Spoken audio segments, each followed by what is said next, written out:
పట్టిసీమ ప్రాజెక్టును కడప జిల్లా రైతు సంఘం నేతలు తీవ్రంగా వ్యతిరేకిస్తున్నారు. కడప నగరంలోని ప్రెస్ క్లబ్లో సిపిఐ జిల్లా రైతు సంఘం నాయకులు ఏర్పాటు చేసిన రౌండ్ టేబుల్ సమావేశానికి అన్ని పార్టీల నేతలు హాజరయ్యారు.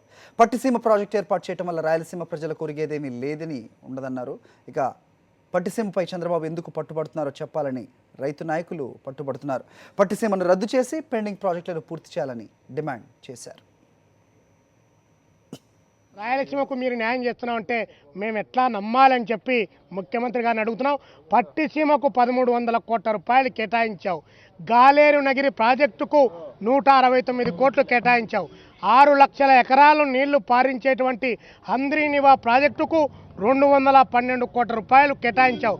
4,50,000 ఎకరాలు నీళ్లు పారేటువంటి వెలుగొండ ప్రాజెక్టుకు ఈరోజు 212 కోట్ల రూపాయలు కేటాయించి మా నోట్లో మట్టిని కొట్టుతూ మా ప్రాజెక్టులు మురగబెడుతూ సంవత్సరాల తరబడి పెండింగ్ ప్రాజెక్టుల కింద పిలిపించుకోవడానికి మేము సిద్ధమవుతా ఉంటే మా ప్రాజెక్టులు పూర్తి చేయకుండా ఏ పద్ధతుల్లో మీరు కృష్ణా నీటితో మా ప్రాజెక్టు నింపుతారో చెప్పాలని చెప్పి మేము అడుగుతా ఉన్నాం. అసలు మీరు ఈ రాయలసీమ ప్రాంతానికి ఎన్ని నీళ్లు ఇస్తున్నారని కూడా తెలియపరిచే జీవోలో ఎక్కడ కూడా పొందుపరచలేదు.